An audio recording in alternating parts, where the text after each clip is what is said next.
e vamos dar início à nossa aula.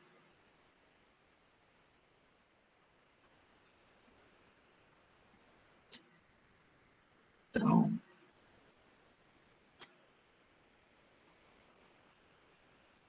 só que está demorando um pouquinho aqui. Boa noite, pessoal. Então, bem-vindos, né, a mais um período remoto, né, na UFPB, o período 2020.2 ainda. Estamos concluindo o ano 2020.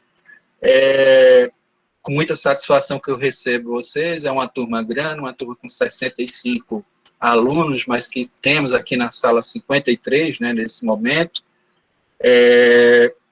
E dá satisfação também de estarmos bem, de estarmos aqui e podermos dar continuidade à disciplina de direito penal.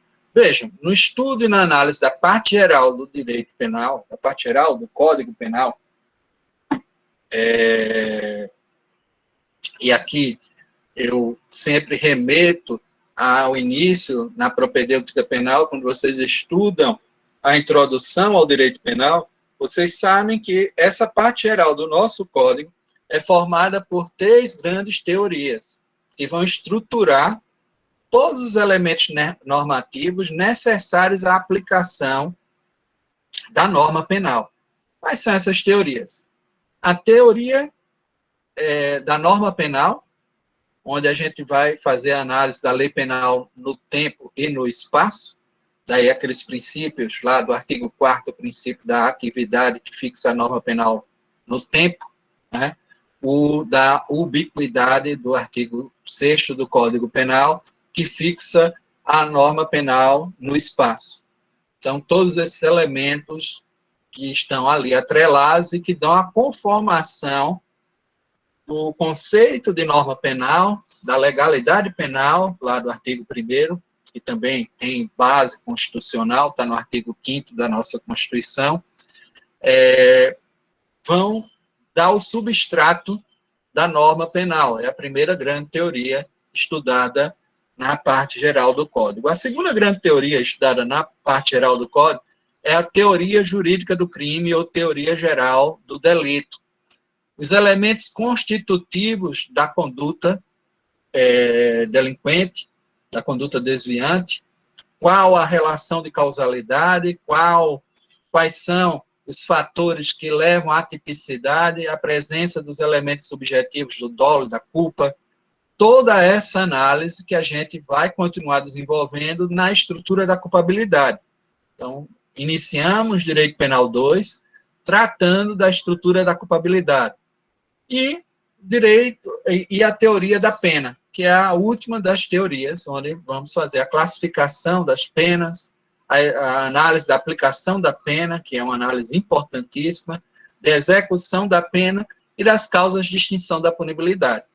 Então, todo esse conteúdo referente à matéria Direito Penal 2, ela dá sequência, né, àquilo que nós iniciamos em termos de parte geral. Então, essa parte geral do Código, ela é mais antiga do que a parte especial? Não. Normalmente, o que vem primeiro são as tipificações e as combinações de pena. Então, na forma de se ordenar o espaço social, o que primeiramente surgiu foram as condutas proibidas, ou as condutas vedadas. Essa é a primeira questão que se impõe aqui. A gente imaginar que, historicamente, a parte especial antecede a parte geral. A ideia de formular uma propedêutica penal, ela surge ali no medievo, um dos monges cistercienses, né, o Tibérios Decianus, que formula também a própria ideia de convenção penal, ou de convencionalismo penal, da legalidade. Diga aí. Professor, começa com quem? Que eu não peguei a palavra. Tibérios Decianus. Isso você vai encontrar esse histórico no professor Cláudio Brandão, o curso de Direito Penal dele. ele vai explicar bem direitinho como funcionou essa construção, tá certo? E dentro dessa análise, ela antecede historicamente, obviamente, essa análise, ela antecede historicamente aquilo que vai se formular nos códigos penais pós-iluministas, que são exatamente influenciados já pela ideia de legalidade penal, pelos valores que são postos naquela obra dos delitos e das penas, né, de Beccaria. Vocês sabem que é uma obra fundamental para a construção do direito penal moderno.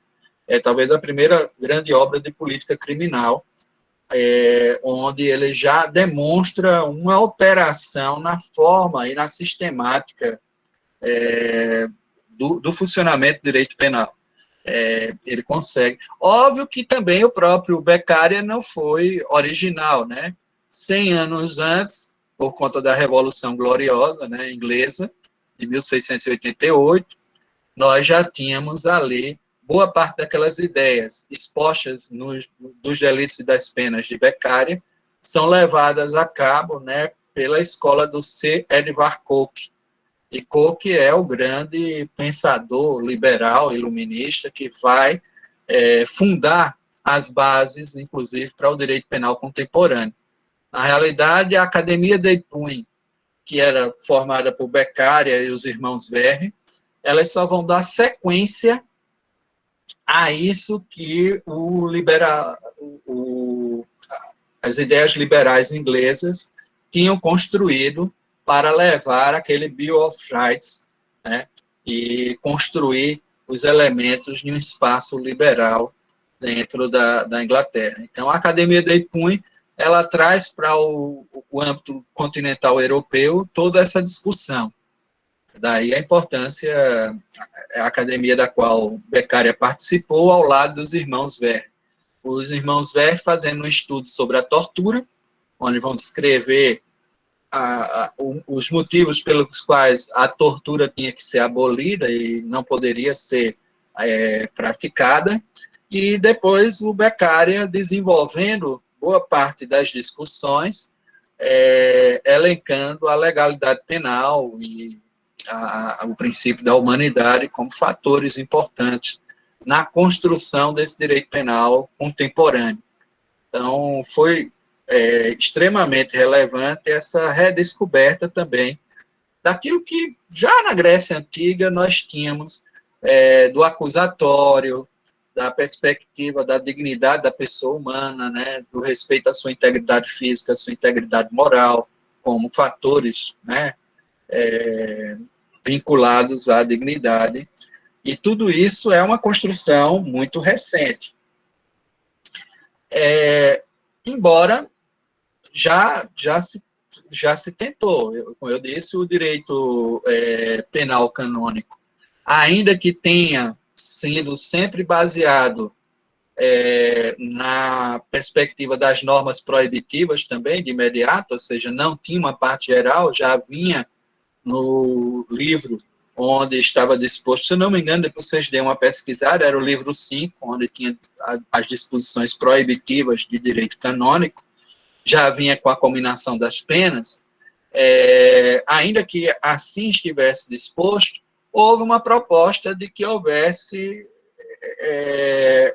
um manual, pelo menos, ou uma série de regras convencionadas para a aplicação da norma penal e a aplicação do direito penal. Então, isso a gente pode, digamos assim, entender que sempre foi pensado a possibilidade de construção sistemática de uma parte geral. Bom, se vocês me perguntam, há sempre pessoas que fazem essa pergunta. Então, professor, a parte geral é mais importante que a parte especial? Não. E por que não? Eu posso até prescindir da parte geral e ter todos esses princípios como um produto consensual da jurisprudência ou dos costumes de uma determinada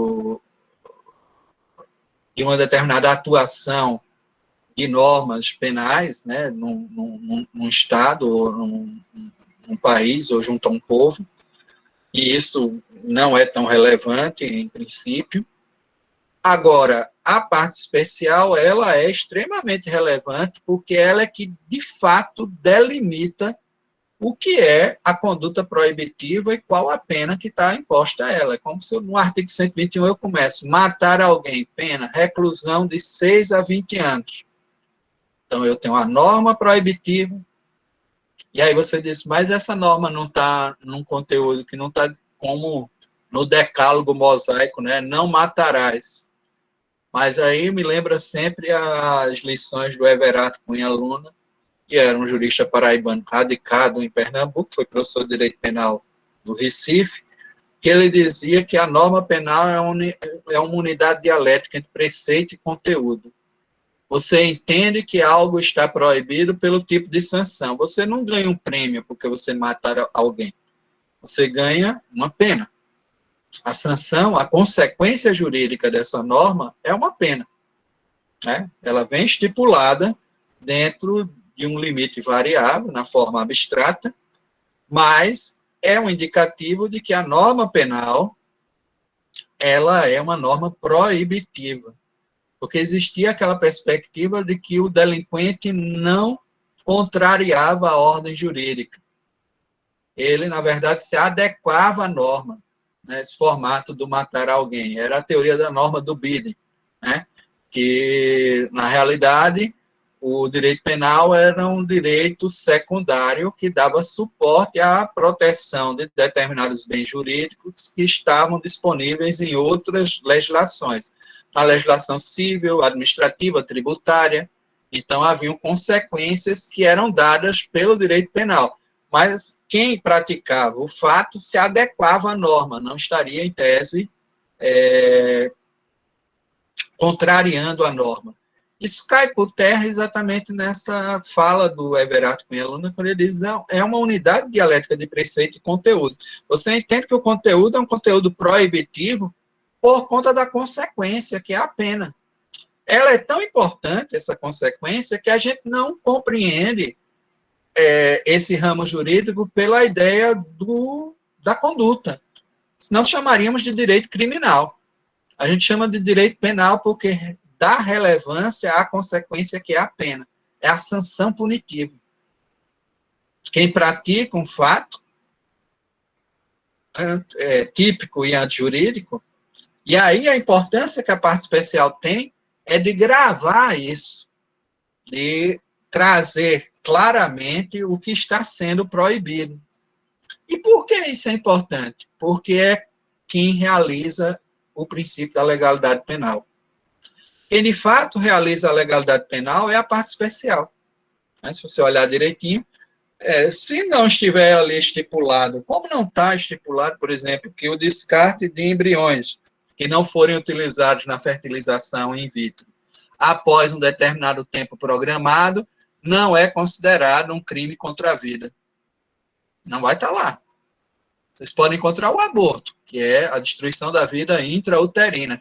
Mas a fertilização in vitro, que depois resulta em vários embriões que são formados, e que também é um princípio ativo de vida, se ele não for implantado, mas desse uma sequência sobre a ideia do descarte, não está equiparado, em termos de punição, à punição do aborto para a ideia do princípio de vida.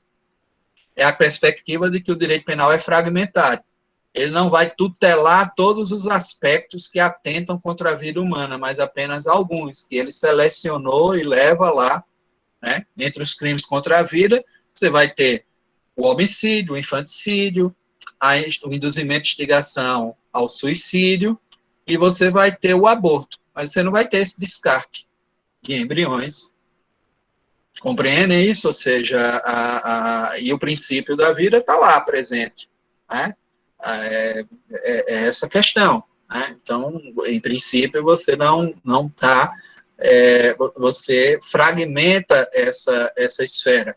Daí a importância da legalidade penal, porque ao não poder, por analogia em Malamparte, que aí eu faria uma analogia em Malamparte, punir lá médico ou punir a mulher que descartou embriões como um aborto, né? E dizer que isso está na norma, porque eu posso proteger, mas é vedada a analogia em Malamparte. Lembram-se, acho que vocês lembram muito bem, quais são os 4 principais desdobramentos da legalidade penal. Quem recorda da parte geral do início, né? Direito Penal 1. Os 4 principais desdobramentos da legalidade penal. Nulo crime, nula pena, sine previa lege. Não existe crime, não existe pena, sem lei anterior que o defina. Né? Então, a lei tem que ser anterior. Essa é a primeira questão. Então, é a ideia do convencionalismo penal. Esse jogo tem que ter sido convencionado. Então, nulo crime, nula pena, sine previa lege. A segunda questão, nulo crime, nula pena, sine scripta lege. A lei tem que ser lei escrita. Então, isso veda a criação de normas penais pelos costumes. Costume não pode ser fonte originária da norma penal. Ah, mas o costume pode me permitir interpretar a norma penal? Pode. No traje ao pudor público, que está lá previsto no 233, eu vou ter que fazer uma certa interpretação, porque existe aquilo que vocês devem ter estudado na parte geral, o elemento normativo típico do ato obsceno. O que é ato obsceno tem que ser analisado em caso concreto. O sujeito ir de tanga para a catedral no momento de missa pode ser uma coisa que realmente ofende o pudor público, mas se ele está na praia, ou se ele está na Marquês de Sapucaí, num carnaval que nós não tivemos, né? Ele pode estar numa medida de infração sanitária, mas não é, em princípio, um ato obsceno. Né? No carnaval, algumas licenças, né, que são tomadas durante esse período. Infelizmente, não tivemos esse ano. Bom, então, essa questão é muito clara com relação à elementar normativa que está aí presente. E o costume, não, porque é costume punir, né? Não existe isso. O costume não é fonte originária, mas ele serve para que a gente adeque, para que a gente interprete a norma, né, conforme o caso concreto se apresenta. Mas ele não pode ser fonte primária de norma penal incriminadora, tá certo? Porque a lei tem que ser lei escrita. Nulo crime, nula pena, sine stricta lege. A lei tem que ser lei em sentido estrito. E o que é lei em sentido estrito? É aquela que foi votada pelo parlamento, que passou por um processo legislativo ordinário, né? Que cria as bases para que a gente possa realmente reprimir pessoas. Então, medidas provisórias, decretos, portarias, não são lei em sentido estrito. Então, não podem criar, não são fonte de norma penal incriminadora. Só o parlamento pode criar essa norma penal incriminadora. E tem uma razão para isso, porque há a ideia da representação popular, numa maioria, dentro do parlamento, formada, que pode determinar o que é ou não proibido em termos de condutas para um determinado povo, para um determinado país. Então, essa lei tem que ser lei em sentido estrito. E a outra questão é nulo crime, nula pena, sine certa lege. A lei tem que ser o quê, gente? Taxativa. Tem que ser certa. A gente tinha um delito, que parece que era no artigo 215, depois vocês dêem uma olhada, do Código Penal, que era posse sexual mediante fraude. Aí era possuir mulher honesta mediante fraude. Né? Hoje tem o estupro mediante fraude, mas é mais factível esse consentimento ser obtido para o estupro mediante fraude. Mas a posse sexual mediante fraude tinha uma elementar que era complicada, que era essa elementar mulher honesta. O que era mulher honesta? Olha, tinha desde Paulo José da Costa Júnior dizendo que mulher honesta era a mulher recatada e do lar, e, portanto, era honesta, aquela que vivia dentro da sua casa, né, e que tinha uma vida ilibada e tinha que ser respeitada, né, nesse sentido. Bittencourt dizia que qualquer mulher que não fosse prostituta, porque a prostituta não poderia ser considerada uma mulher honesta, era uma mulher de malavita, né, de vida má. Então, qualquer mulher que não fosse prostituta era mulher honesta. Era essa a interpretação dada por César Roberto Bittencourt. E aí você tinha o Ney Moura Teles que dizia: mulher honesta para mim é a que paga as contas dela em dia. Tiver com tudo pago e sempre sentar no Serasa, sentar no SPC é honesto. Né? Então, até a prostituta pode ser uma mulher honesta. Né? Então, veja a dificuldade interpretativa de uma elementar normativa. Né? Eu citei aqui 3 manuais, 3 versões distintas para um conceito. Isso rompe com o quê? Com a certa lege, com a lei de forma taxativa. Por isso que não pode ter um tipo com uma elementar normativa tão aberto, um tipo penal tão aberto, que não me permita decifrar, no caso concreto, o que é efetivamente proibido. Isso vai romper com a legalidade penal, porque cria o arbítrio judicial sobre a matéria. Então, tem juízes que vão interpretar de um jeito. Imagine se um juiz interpretasse da forma de Paulo José da Costa Júnior, outro da forma de Bittencourt, outro da forma de Ney Moura Teles, a gente nunca ia ter uma aplicação equânime, isonômica da norma penal. E isso rompe com a legalidade penal. Não é normal, né, pensarmos nessa questão. Então, e aí o que é que ocorre? Era preciso realmente vedar a analogia, essa questão. Então, quando eu falo, nulo crime, nula pena, sine previa lege, é que a lei tem que ser anterior ao fato. Nulo crime, nula pena, sine scripta lege, é que os costumes não podem ser fonte de norma penal incriminadora. Nulo crime, nula pena, sine stricta lege, é que a lei tem que ser a lei que passou por um processo legislativo ordinário, né, que passou pelas casas legislativas com iniciativa, mesmo proveniente do Executivo, mas que foi discutida nas casas legislativas, e que o Executivo não vai por decreto, não vai por medida provisória, não vai por outras fontes que não são propriamente lei, não são lei em sentido estrito, criar tipos penais e impor penas. Essa questão. Nulo crime, nula pena, sine certa lege, é que é vedada a analogia. Eu não posso, de forma alguma, fazer uma aplicação analógica da norma penal. A professora pode fazer em Bonaparte, né? Pode. Tudo que for favor rei, seja favorável ao réu, nesse caso da analogia é possível. Só não pode haver analogia em mala parte, ou seja, prejudicial. Então, a interpretação analógica, em alguns casos, é admissível porque você não tem como esgotar determinados conteúdos. Mediante paga, promessa de recompensa ou por outro motivo torpe. Lá, uma forma qualificadora do artigo 121, parágrafo 2º, que é do homicídio. Então, o homicídio praticado mediante paga, promessa de recompensa ou por outro motivo torpe. Isso aí está autorizado pelo legislador, porque é uma interpretação analógica, ela vai estender o alcance a partir de 2 referências do que é torpe, é o homicídio mercenário, praticado por paga, promessa de recompensa, e aí você vai ver outras formas semelhantes, e aí é uma interpretação analógica, sobre esse conteúdo de torpeza, de qual é o conceito de torpe, para efeitos da norma penal. Então, coloquei aqui alguns elementos que são bons, de bom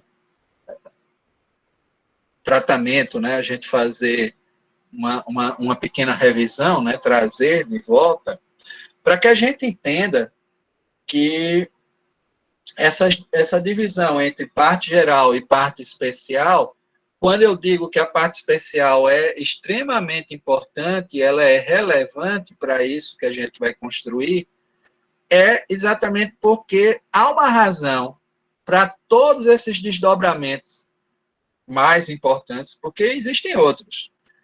Se você for ler lá em Ferraioli, com relação ao garantismo, né, direito e razão, teoria do garantismo penal, ele vai falar em 10 princípios maiores com relação à ideia do garantismo, do que é a legalidade penal em sua extensão. Ferraioli é um filósofo analítico, né, ele trabalha com essa perspectiva de esclarecer bem os conteúdos e trabalha também com matemática, né, nesse sentido. E aí ele vai fazer um desdobramento em 68 subprincípios. Dos 10 princípios maiores, ele traz mais 68 subprincípios que vão delimitar o que é a legalidade penal. Então, não é uma coisa tão simples. Né? Se é algo que eu posso desdobrar em 68 outras consequências que levam ao quê? Qual o principal fundamento da legalidade penal? Limitar o poder de punir do Estado. Só isso.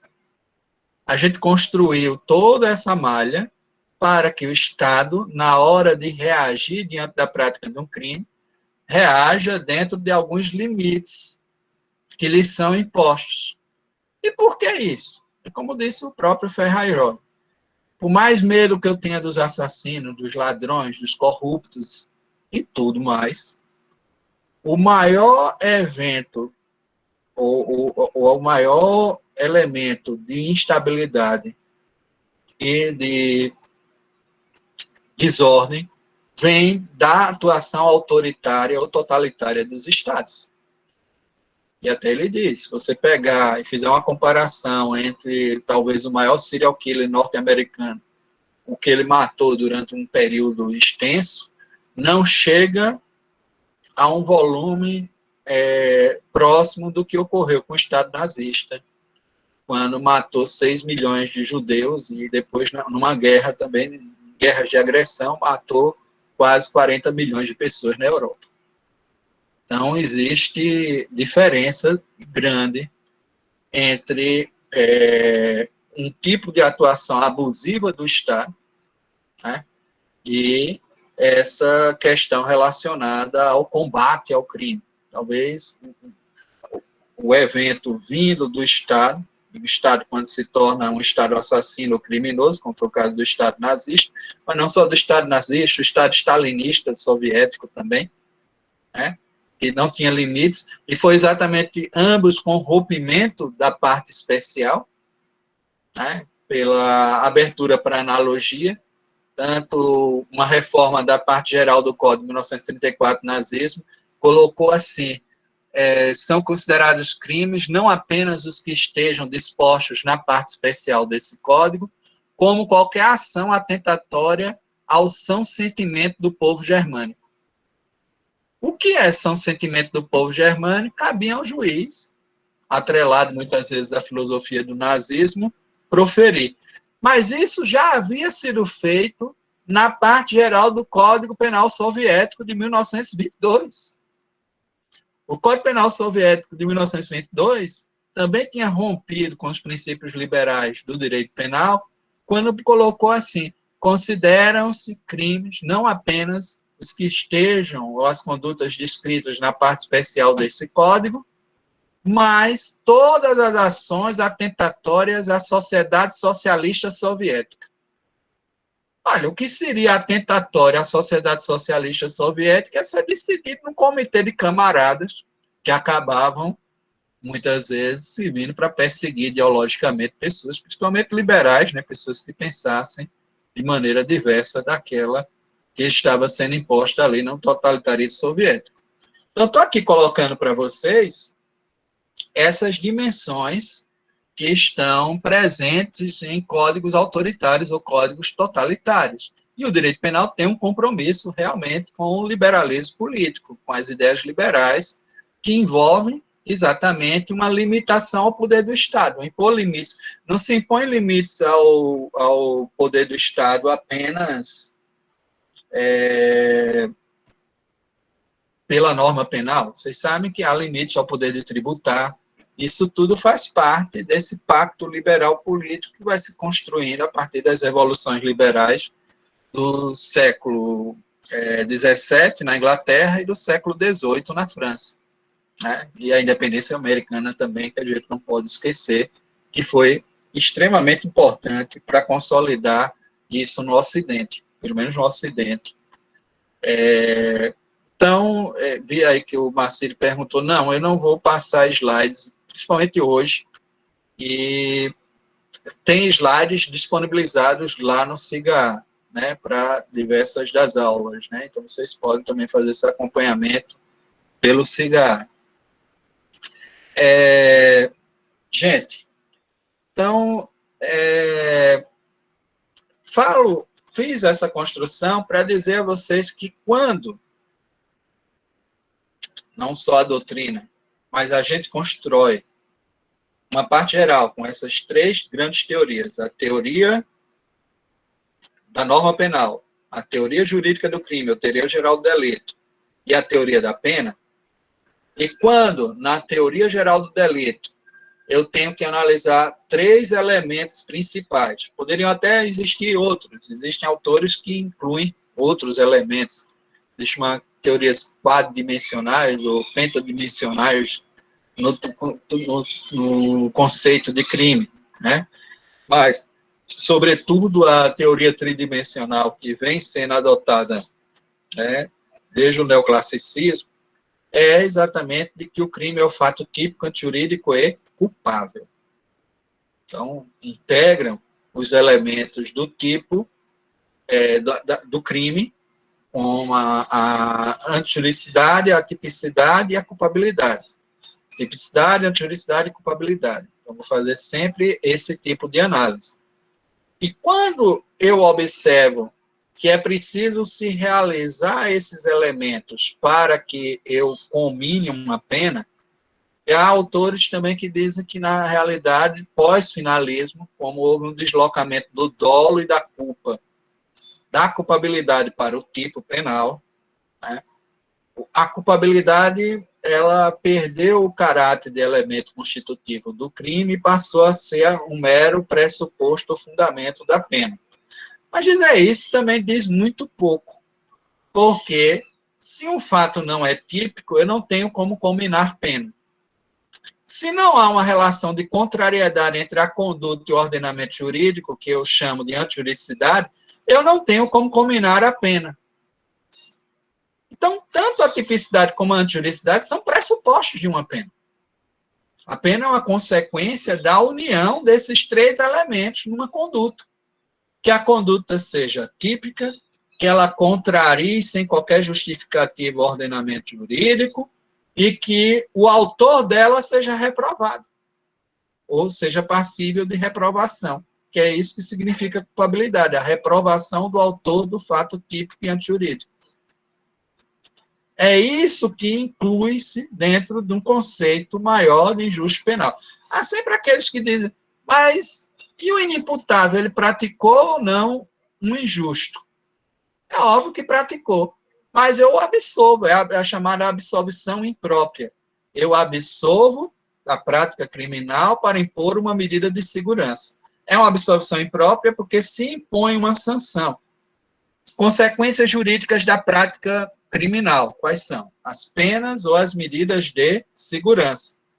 Então, a pena, aqui como um elemento que está disponível, né, no Código Penal, em geral, na forma de privação de liberdade, e as medidas de segurança, onde eu tenho a medida ambulatorial de internação, né, que são medidas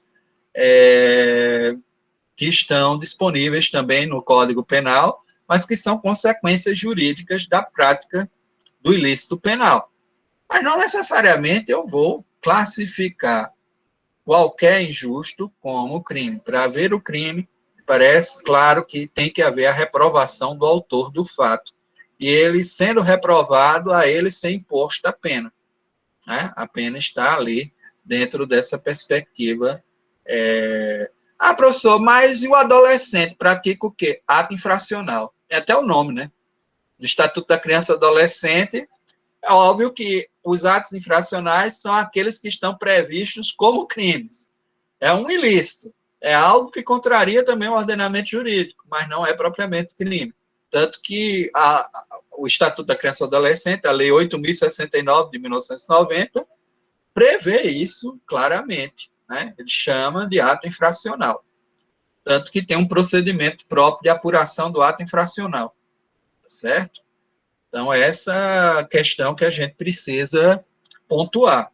Então, quando eu vou falar dessa última estrutura que compõe o conceito da conduta criminosa, que é a culpabilidade, e aí eu diria que o Munhoz Conde, quando adota uma teoria quadridimensional, também está correto, porque aquela causalidade que não há vontade, que não há direcionamento, é apenas causa, ela nem chega a ser conduta. Daí a ideia de você definir também a presença da conduta.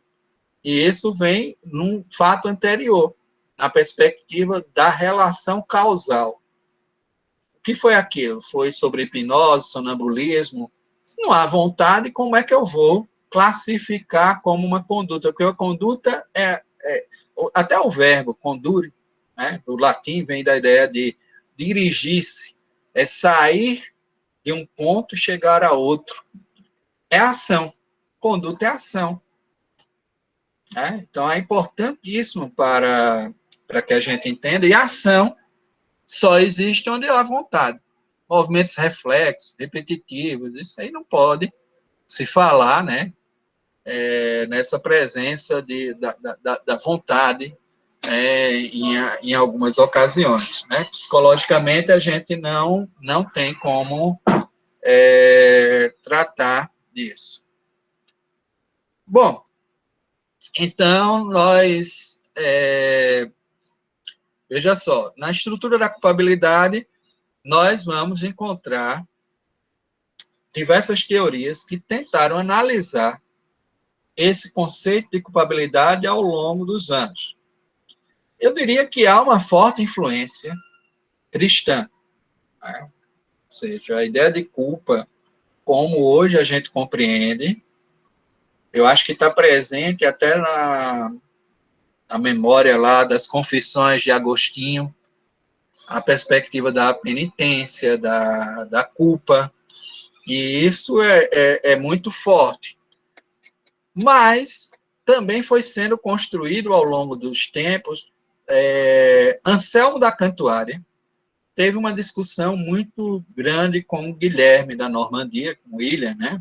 William da Normandia, quando invadiu a Inglaterra. Então, o conquistador normando, e até a gente tem esse texto de história da Inglaterra, de David Hume, que é um texto que eu recomendo para vocês, está publicado é bem interessante, porque ele começa com aquela ideia das crônicas saxônicas. Eu não sei quem assistiu The Last Kingdom, né, O Último Reino, tem algumas coisas da formação da sociedade saxônica, com base lá no rei Alfredo de Wessex, né? Então tem a questão das invasões vikings e tudo, e vai mostrando como isso foi se conformando. É o primeiro grande choque civilizacional, ou choque cultural, né, do mundo. E é importante isso, porque esse tipo de relação vai levar a tradições culturais e a fórmulas, né, com relação à reprovação e tudo mais, né. Então, Anselmo da Cantuária teve um insight com relação ao rei normando, que se tornava agora rei da Inglaterra, o duque normando, aliás, que se tornava rei da Inglaterra, era o duque da Normandia, e invadiu a Inglaterra, e ao conquistar se atribuiu esse título, ele condenou uma série de ações reais.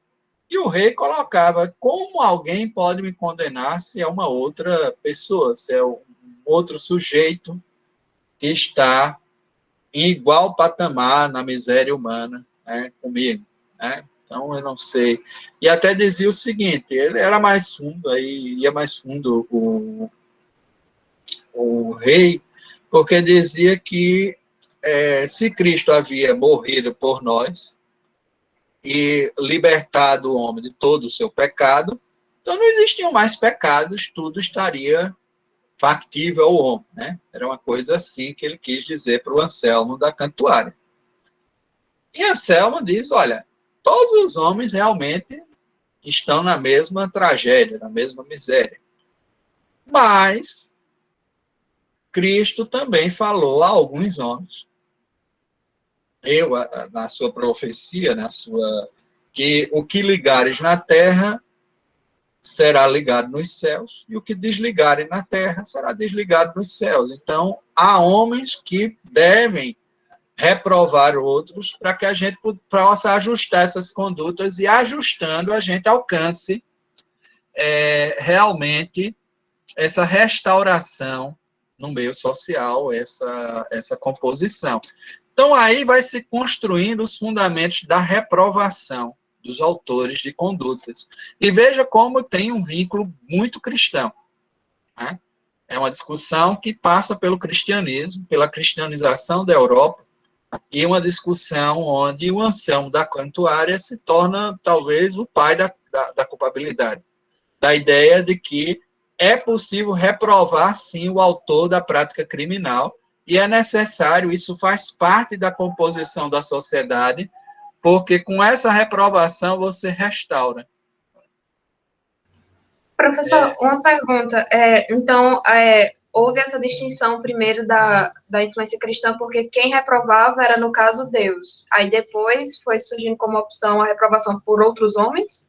É essa a ideia. Foi boa a sua pergunta, Malu, porque a ideia era exatamente essa, que só quem ia me julgar era Deus, então ninguém poderia me julgar durante minha vida.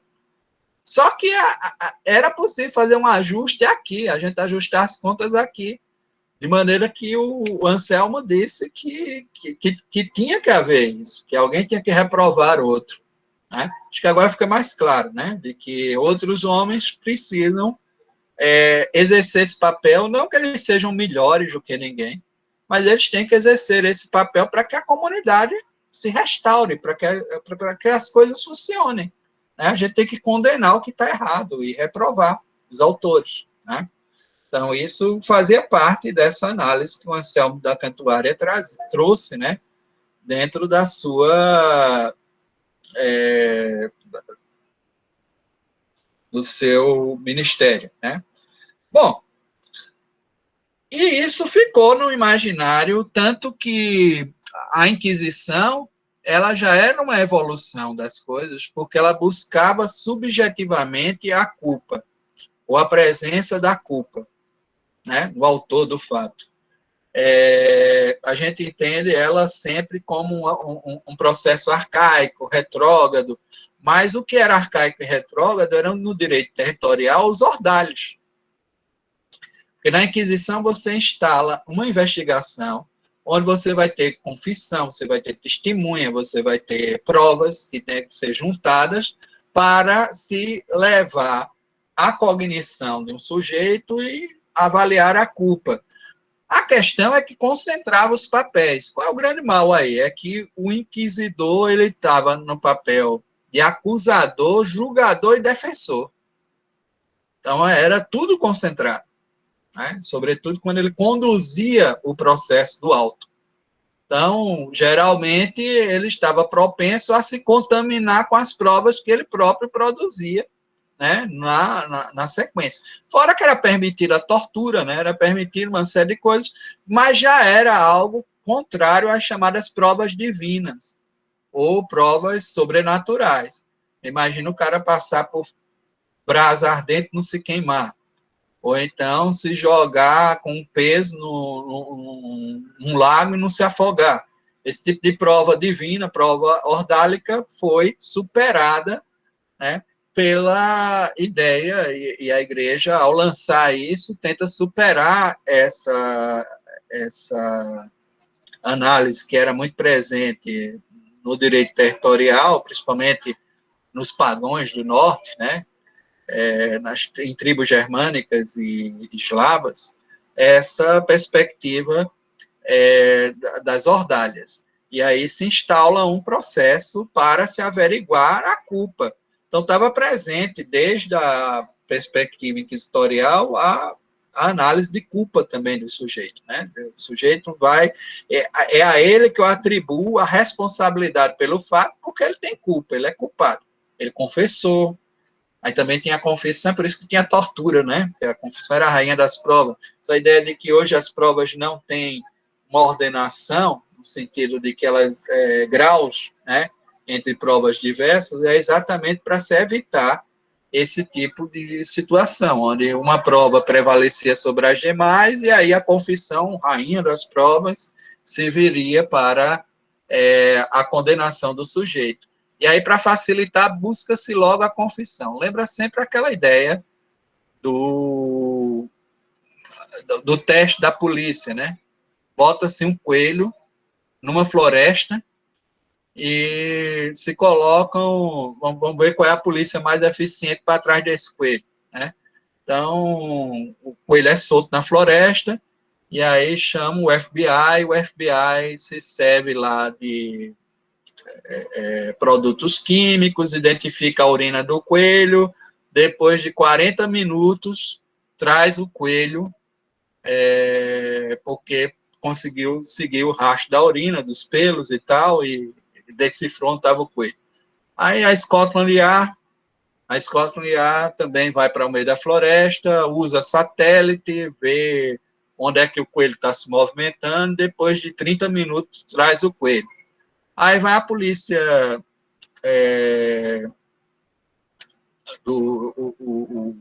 o camburão lá da Rota Paulista, né? Desce aquele sargento bem gordão, bota na selva, e o cara traz o coelho em 5 minutos. Na verdade, não traz o coelho, traz um porco-espinho em 5 minutos. Aí a turma pergunta, mas isso não é o coelho? Aí pergunta para ele, aí o porco-espinho, eu sou coelho, né? Ele não queria sofrer as consequências do que estava lá. Então, era isso que ocorria muito também com a Inquisição, né? Ou seja, como usavam da tortura, como usavam de métodos, né, de investigação que feriam frontalmente também a dignidade, como hoje a gente concebe, que também é uma coisa bem moderna, não é algo também daquele período, o homem não se constitui ainda como um indivíduo propriamente, né? Isso é produto das revoluções liberais, é muito mais recente, e aí esse sujeito se impunha a ele, né, um sofrimento muito grande para se chegar, né, a uma prova.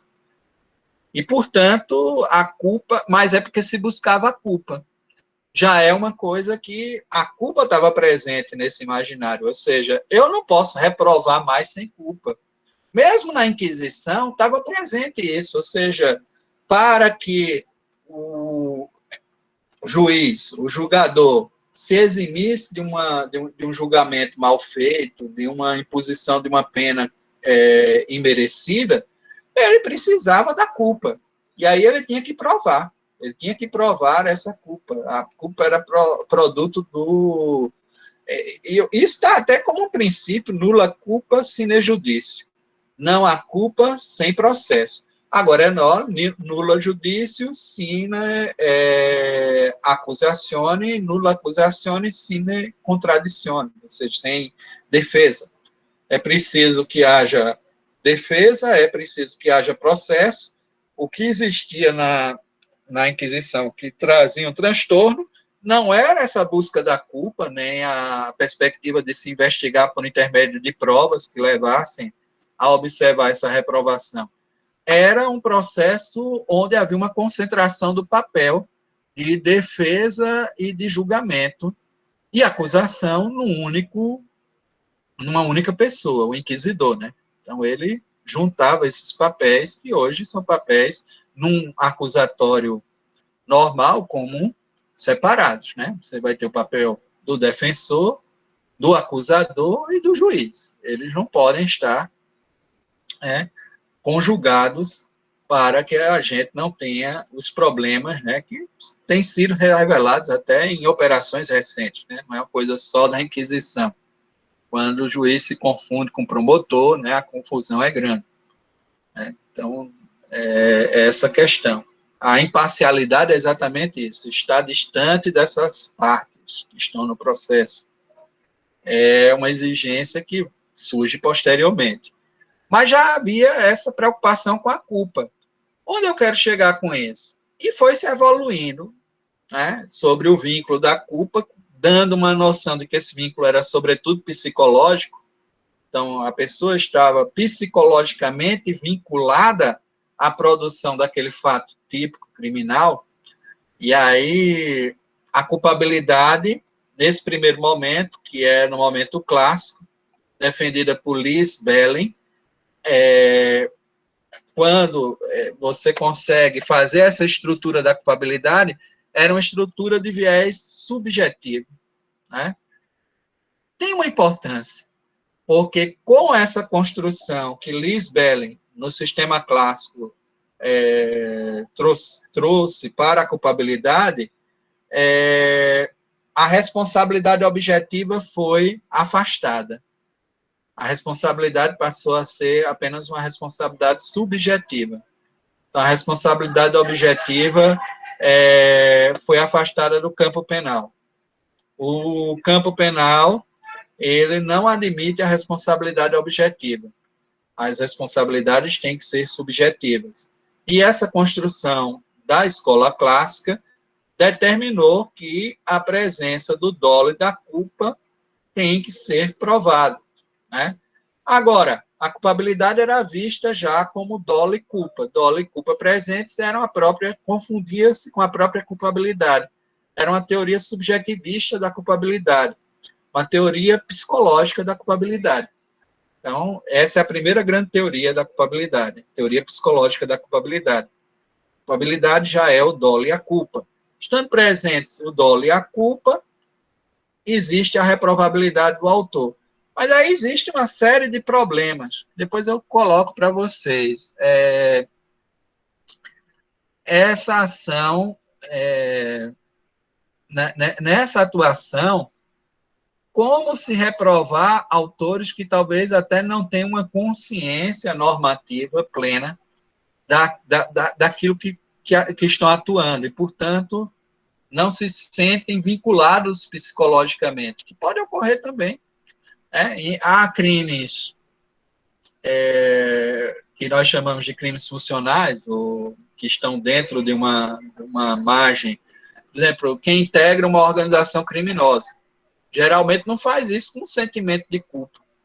Às vezes cumpre uma determinada ordem de extermínio ou algum fato, sem que isso vincule, é uma coisa feita na maior naturalidade, né? É o que ocorria funcionalmente também com os nazistas, quando jogavam milhares de judeus para campos de concentração, onde eles iam morrer, e o cara dormia e era um bom católico, né? Frequentava a missa, estava super bem, porque aquilo não era... ele entendia como um papel dele, não se vinculava tão psicologicamente a esses fatos, como a gente imagina. Então, isso trazia, sim, problemas para a análise da culpabilidade, porque deixava ela a uma margem de autocensura. Nem todo mundo age dentro dessa dimensão da autocensura. E até psicologicamente se busca romper, porque tem gente que se sente tão culpado por tudo no mundo, que parece que é uma culpa total, que carrega um peso nas costas, que Freud teve que desenvolver uma série de técnicas, né, para que as pessoas não ficassem tão culpadas assim dos seus sentimentos e tal. Então, essa ideia do juízo de autocensura podia servir dentro de uma dimensão cristã, né, de penitência, de autopenitência, de autoflagelo, mas não é o que é adequado para uma sociedade contemporânea. Eu digo que quando Liz Belling lançam, isso fica fechadinho naquele esquema do fato típico dele em 1906, mas já vinha sendo desenvolvido no século XIX, essa teoria psicológica da culpabilidade. Logo depois, em 1907, Reinhard Frank lança a teoria psicológica normativa da culpabilidade. Eles, tudo bem, tem que ter o dolo e a culpa, mas devem estar presentes a capacidade de entender o caráter ilícito do fato, que é a imputabilidade, tem que estar presente a consciência da ilicitude, ter consciência de que aquele fato é um fato ilícito, e tem que estar presente também a exigibilidade de conduta diversa. ou seja, ser exigível daquela pessoa. Então, ele lança 3 elementos normativos ao lado do dolo e da culpa, como elementos da culpabilidade. O que fez Welser? Welser percebeu que, na realidade, quem é dolosa ou culposa é a conduta. Então, transfere os elementos psicológicos e subjetivos para o tipo, né? Isso ele vai fazer na década de 30. Em 1932, ele lança já a sua proposição, onde dolo e culpa vão para o tipo, e a culpabilidade ela fica só com seus elementos normativos, que são imputabilidade, consciência da ilicitude e exigibilidade de conduta diversa, tornar exigível uma conduta conforme o direito, né, para aquele sujeito, para aquele autor, né, do fato típico. Imputabilidade é o entendimento do caráter ilícito do fato. A consciência da ilicitude é a capacidade de entender normativamente que aquilo que ele está produzindo é algo antijurídico, é ter consciência no momento da ação. Não é só a capacidade de entender, mas no momento de atuar, ter consciência, estar consciente de que ele produz é algo ilícito. E a exigibilidade de conduta conforme o direito é entender se pessoas naquela mesma situação cumpririam com a pauta normativa ou descumpririam. É entender se é exigível daquela pessoa tomar a conduta correta naquela situação em que ela se encontrava. Professor, então, aí... o senhor pode, por favor, repetir o primeiro? Imputabilidade. É a capacidade de entender o caráter ilícito do fato. É ter condições, capacidade de entender o caráter ilícito do fato. No caso específico de Welser, ele diferencia a consciência da ilicitude, e aí aquela diferença entre a teoria extremada ou limitada da culpabilidade. Pela teoria extremada, essa consciência da ilicitude tem que ser atual. Eu vou fazer aqui uma distinção para que fique, no caso prático, compreensível. Vamos supor que uma enfermeira grávida, mais uma mãe solteira, né, grávida, que mora na Alemanha Oriental, migre para a Alemanha Ocidental. Ela consegue escapar da cortina de ferro, né, do bloco comunista. E aí foge para a Alemanha Ocidental. Chegando na Alemanha Ocidental, imaginando que a legislação que vigora lá é semelhante à da Alemanha Oriental, onde era permitido o aborto, ela pratique aborto. Ela destrua intrauterinamente a vida do feto. E aí nós vamos ter 2 dimensões. Se você trabalha com a consciência atual da ilicitude, na realidade essa enfermeira agiu com uma capacidade de discernimento, que ela é imputável, mas dentro de uma pauta normativa de autorização, que ela achava que aquilo estava autorizado. Então, a consciência dela, naquele momento, não era a consciência da prática de um ilícito, mas de algo possível. Isso afastaria, pela teoria de Frank, a reprovação dela, né? Porque eu teria que ter essa referência da consciência da ilicitude. Na teoria de Welser, essa consciência da ilicitude não precisa ser atual, basta ser potencial, ou seja, é possível. Aí você vai se perguntar, essa enfermeira era alemã. Alemão se fala nos 2 lados, né? Ou seja, a língua era uma língua comum. Ela poderia ter se informado, poderia. Ela pode ter noção de que os estados têm normas diferentes para tratar o aborto. O aborto não é um consenso, né? Muito menos é tratado da mesma maneira em todos os países. Então, o que é que ela deveria ter buscado? Buscado se informar. Ela tinha capacidade para se informar ela tinha que ter, era potencial a consciência da ilicitude. Ainda mesmo que ela tenha atuado pensando que essa norma autorizava, como ela poderia ter tomado o cuidado de se informar, e havia potencial consciência da ilicitude, ela permanece como reprovável. Eu posso reprovar e condenar ela pela prática do aborto. Então, essa é a diferença entre a teoria psicológica e normativa, né, e aqui também é uma coisa importante para... Eu acho que a gente tem que lembrar algumas questões com relação ao dolo, sobretudo. Gente, quais são os elementos constitutivos do dolo? Vocês estudaram isso também em Direito Penal 1. Quem lembra?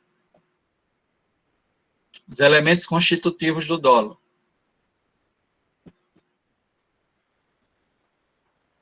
São dois principais. Quais são? A consciência e a vontade? Bom, boa. É o elemento intelectivo, que é o elemento de representação mental daquilo que se vai praticar, e o elemento volitivo, que é a vontade de realizar o que foi representado. Essa representação se antecipa à conduta. É aquilo que o Zaffaroni chama de antecipação biocibernética. Biovida, ciberneses, movimento. Antecipação biocibernética é a antecipação dos movimentos da vida que me levam a produzir um determinado resultado. Olha que coisa fantástica, ou seja, eu sou capaz de representar os movimentos da vida que me levam a causar algo, que me levam a produzir um determinado resultado. É o elemento intelectivo. Essa representação mental que é feita no momento da atuação leva à vontade a aderir o que foi representado.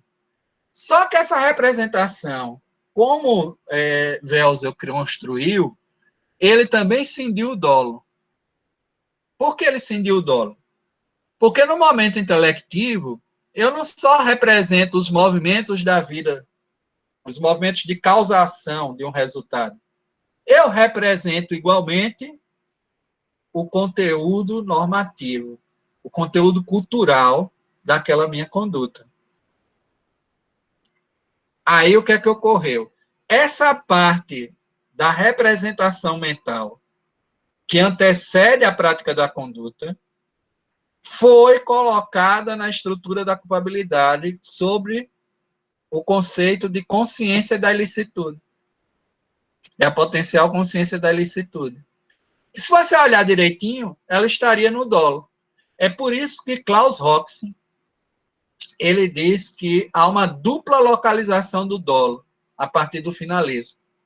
O dolo está tanto no tipo como vontade, como está na culpabilidade como consciência da ilicitude. Ele chama de fenômeno da bilocação do dolo. O dolo está duplamente localizado. No tipo penal, ele é vontade. Na culpabilidade, ele é consciência da ilicitude.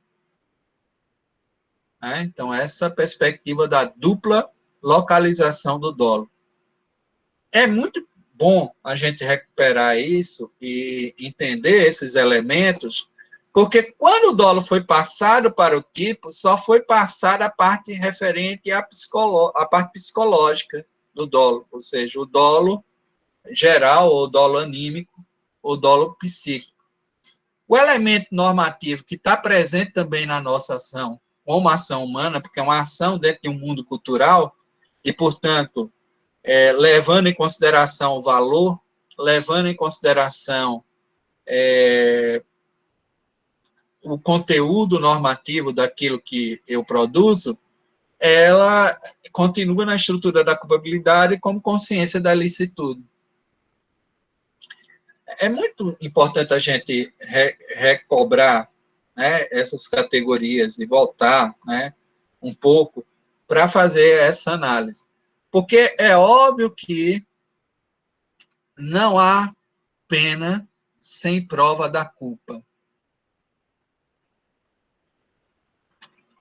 Até o termo que é colocado na Constituição, ninguém será considerado culpado antes do trânsito em julgado de sentença penal condenatória, o que me leva a uma presunção de não culpabilidade, de inocência, né, em alguns,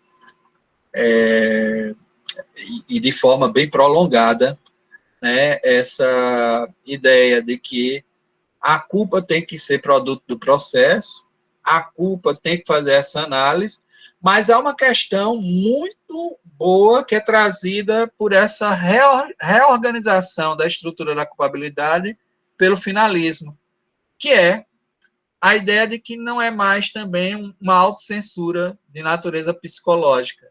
A culpabilidade é só a reprovabilidade do autor a partir de elementos normativos puros e, portanto, é uma censura que está dentro da perspectiva. O Welser dizia que o dolo está na cabeça do réu, mas a culpa está na cabeça do juiz. É o juiz que reprova. Os elementos ou o instrumento que o juiz tem para fazer o julgamento daquela conduta são esses: da imputabilidade, da potencial consciência da ilicitude e da exigibilidade de uma conduta conforme o direito. São os elementos normativos para a reprovação do autor de uma conduta típica e antijurídica. Compreende isso? Ou seja, esse juízo de censura é feito por um terceiro, que vai ser o julgador do fato. Não é mais uma autocensura. Não sou eu que vou estar me autopenitenciando ou me colocando. E óbvio que isso também traz coisas muito importantes. Por exemplo, mesmo que eu não haja, naquele momento, com uma plena consciência de que o que eu estou fazendo é errado, porque talvez eu viva num mundo paralelo, eu tenho como entender a norma estatal e fazer ela valer, porque há uma possibilidade de comunicação. A potencial consciência da licitude traz isso, o que evita o fato de considerar o criminoso habitual um inimputável, ou levá-lo a quase uma inimputabilidade, que ocorreria numa teoria de cunho meramente psicológico ou mesmo psicológico normativo. Sem esse elemento normativo, isso ocorreria, porque não era um terceiro, era o sujeito que ia agir com autocensura. Mas o sujeito já faz parte de uma subcultura delinquente, sei lá, integra uma máfia, e aquilo é um fato comum, não é algo que ele está já agindo com uma consciência desviante ou de que está provocando um desvio. Exigir essa autocensura ia ser complicado. Por isso que quem tem que fazer essa avaliação é o juiz, né? Com os elementos normativos. No fundo, a gente volta a Anselmo da Cantuária, onde ele diz que realmente vamos ter que escolher algumas pessoas para exercerem esse papel de reprovação e restaurar a comunidade. Compreendem isso? Ou seja, há uma função cristã que ainda está presente na ideia de culpabilidade. Alguns autores tentam até romper com isso e trabalham, existe um conceito de culpabilidade material, de Roxen, tentando elevar isso ao grau da responsabilidade e ver que mesmo havendo condições de reprovabilidade do autor, isso seria insuficiente, tem que se avaliar também a necessidade da pena. Entender se a pena realmente é necessária e se ela restaura realmente a relação que ficou perdida ali.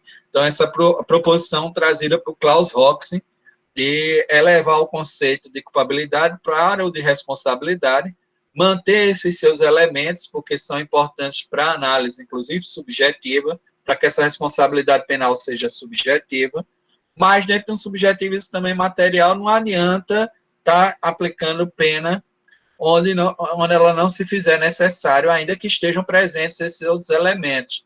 Isso, em crimes culposos, até que é uma realidade. No caso brasileiro, lá o artigo 121, parágrafo 5º, a gente não vai punir o autor de um fato quando as consequências do crime o atingirem de tal forma que essa pena não seja necessária.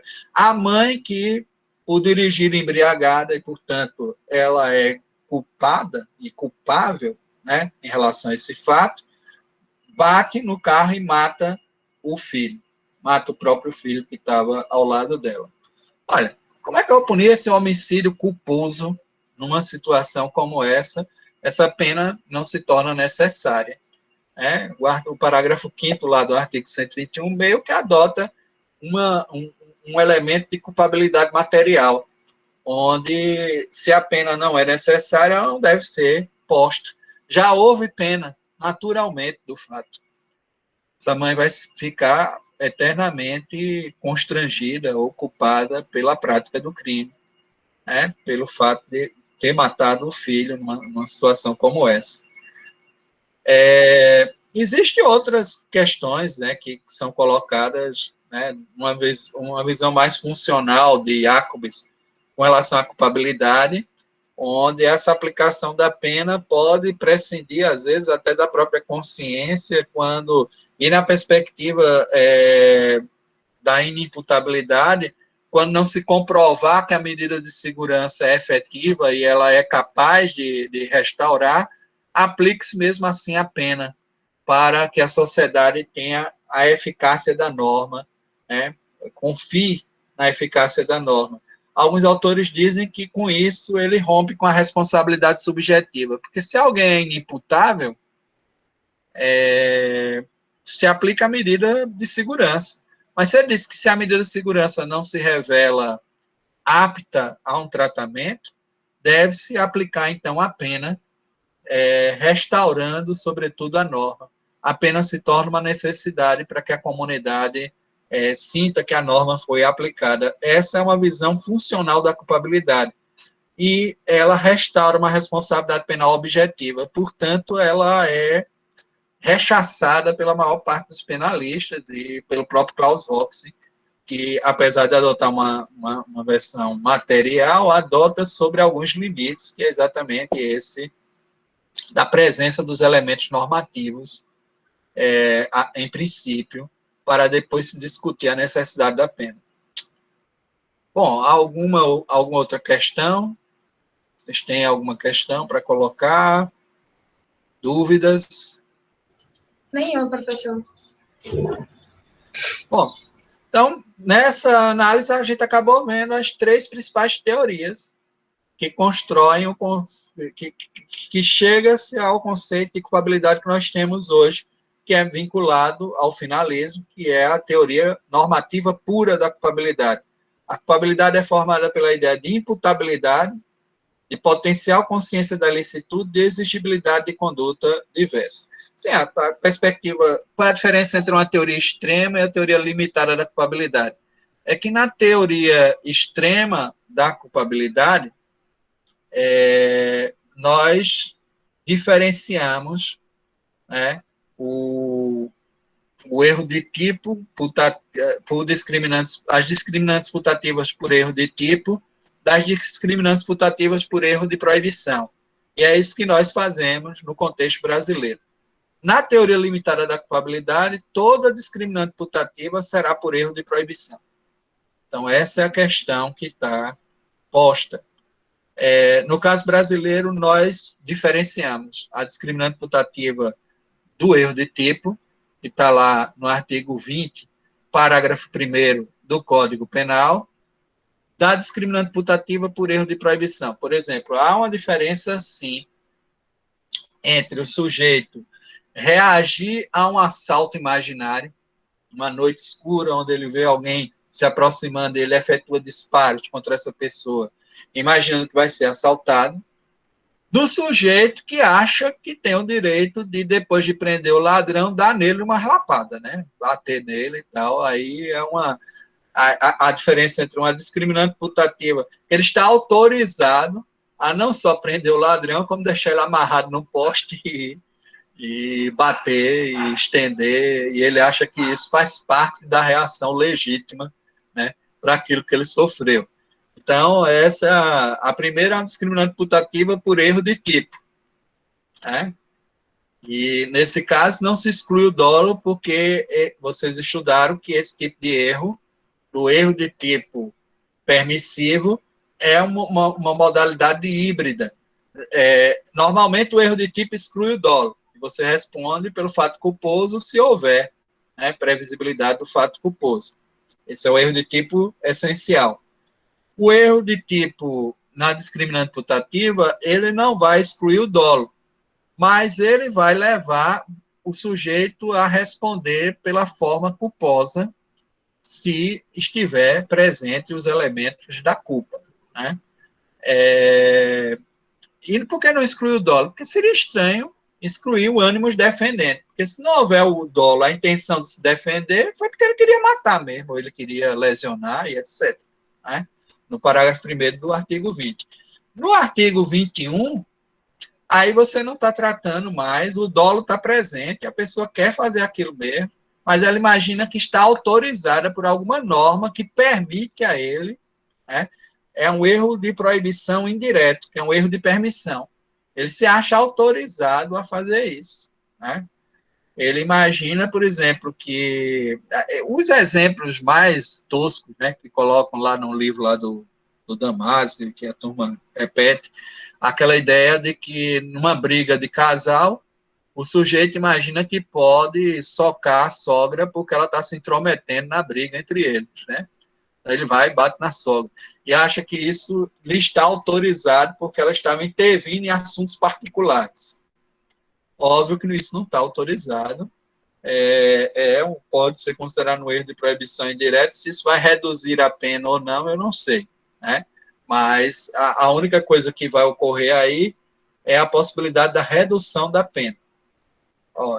Porque, inclusive, é um erro superável, né? Esse é um erro de proibição vencível e, portanto, inexcusável. Se for invencível, aí ele se torna insuperável. Depois a gente vai estudar mais a questão relacionada ao erro de proibição. Mas para que a gente veja que há essas consequências que estão aí dispostas. Então, quais foram as 3 teorias que trataram da culpabilidade? A teoria psicológica da culpabilidade, na escola clássica, né? Na escola neoclássica, a teoria psicológico-normativa da culpabilidade, defendida a teoria psicológica por Liz Belling, a teoria psicológico-normativa por Reinhard Frank.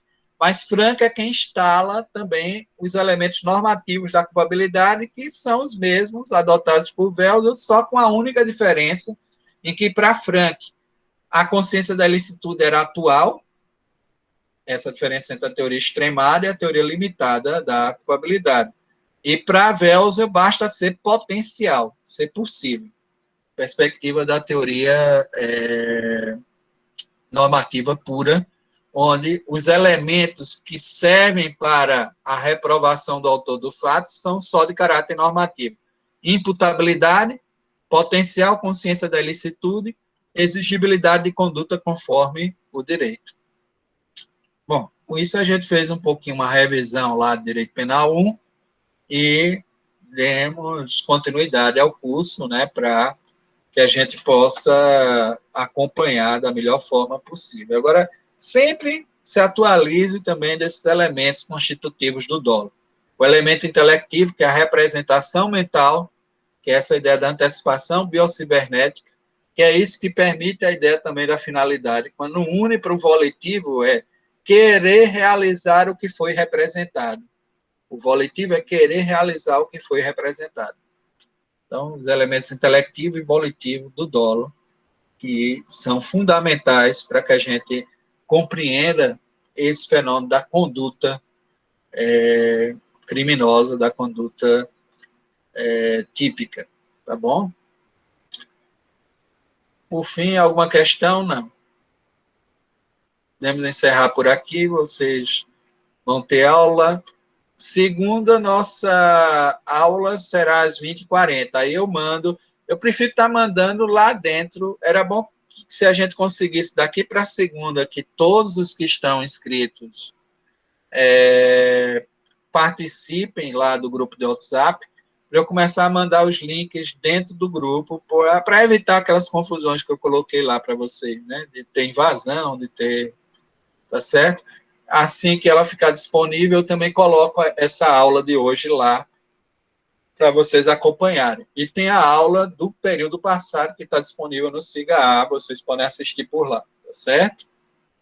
Aí pode comparar essas aulas e ver o que ficou mais completo, o que a gente tratou melhor, e fazer essas comparações e a gente dá sequência. Em relação a textos, a livros, eu não sigo um autor específico, vocês podem adotar o Rogério Greco, é um bom autor, tem muito... tem o André Calegari, como eu falei, com o Eugênio Pacelli, tem o César Roberto Bittencourt, o Guilherme Souza Nutti, eu acho bom, mas se for para o Nutti, como é o Código Penal comentado dele, é melhor comprar o mais atualizado. Lembrando que, em termos de Código Penal, pegar pelo menos o Código Penal de 2020 para cá, porque nós tivemos alterações, tanto nas agravantes, nas atenuantes, como nas causas de extinção da punibilidade, como também na quantidade de pena lá do artigo 75, trazidos pelo pacote anticrimes, né, de 2019, dezembro de 2019. Então, há alterações na parte geral que tornam necessário que o código seja mais atualizado e vocês estejam com o código pelo menos 2020. Ah, professor, eu tenho dificuldade, baixa na internet mesmo. Vocês baixam e ficam acompanhando por lá. Quem puder imprimir, imprime, tá certo? Então, há como fazer isso. Então, um abração, gente. Até segunda-feira, tá certo? Boa noite, professor. Até Boa segunda-feira. noite. Ótima Boa noite, aula. professor. Até segunda. Boa noite, professor. Até semana que vem. Até mais, professor. Boa noite. Até mais, Marina.